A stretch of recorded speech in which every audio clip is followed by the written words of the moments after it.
1 മന്തായി നമ്മൾ സ്റ്റോക്ക് മാർക്കറ്റിനെ ഒബ്സർവ് ചെയ്യുന്ന സമയത്ത് IT സെക്ടർ ഒരു 1 മന്ത്സായി അറൗണ്ട് ഒരു 20% വരെ ഡൗൺ ആണ്. അപ്പോൾ IT നിഫ്റ്റി നമ്മൾ എടുത്ത് നോക്കുന്ന സമയത്ത് ഒരു 20% ഡൗൺ ആയിരിക്കും.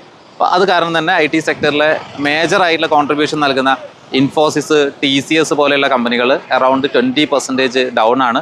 ഇത് തന്നെ ഒരു മന്തിൻ്റെ സെനാരിയോ അല്ല, ഒരു 1 ഇയർ സെനാരിയോ എടുത്ത് നോക്കുന്ന സമയത്ത് പോലും ഈ കമ്പനീസ് ഇതേപോലെ ഒരു 20-25% ഡൗൺ സൈഡിലാണ് ഇപ്പോഴും നമുക്ക് കാണാൻ കഴിയുന്നത്. ഇങ്ങനെ IT സെക്ടർ താഴേക്ക് പോകാനുള്ള പ്രധാനപ്പെട്ട കാരണം AI ആണ്. AI മാർക്കറ്റിന് ഒരു ഓപ്പർച്യൂണിറ്റി ആണോ അതല്ലെങ്കിൽ ഇത്തരം കമ്പനീസിന് അതൊരു റിസ്ക് ആയിട്ടാണോ മാറുക എന്നുള്ള കാര്യത്തിൽ പല കമ്പനീസിനും എന്തുണ്ട്, കൺഫ്യൂഷൻസ് ഉണ്ട്.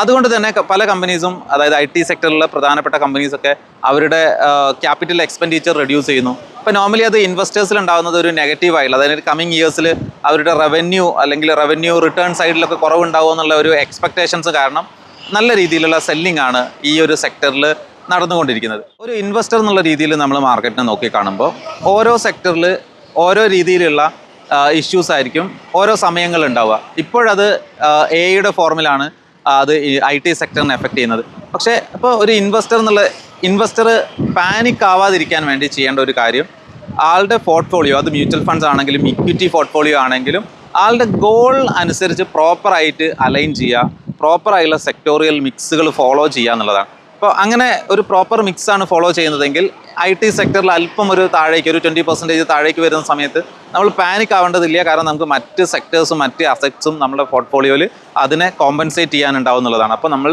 As A long term investor എന്നുള്ള പോയിന്റ് ഓഫ് വ്യൂവിൽ നമ്മൾ ചെയ്യേണ്ട ഒരു കാര്യം, നമ്മുടെ പോർട്ട്ഫോളിയോ എപ്പോഴും അത് നമ്മുടെ ഗോളിനനുസരിച്ച് പ്രോപ്പറായിട്ട് അലൈൻ ചെയ്യാൻ ശ്രമിക്കുക. ഇതേപോലെയുള്ള പല രീതിയിലുള്ള അൺസർട്ടനിറ്റീസ് മാർക്കറ്റിൽ വരും. ആ സമയത്ത് നമുക്ക് യാതൊരുവിധ പ്രഷർ വേരിയേഷൻസ് ഇല്ലാതെ തന്നെ മാർക്കറ്റിനെ അപ്രോച്ച് ചെയ്യാൻ പ്രോപ്പറായുള്ള ഒരു പോർട്ട്ഫോളിയോ നമ്മളെ ഹെൽപ്പ് ചെയ്യും.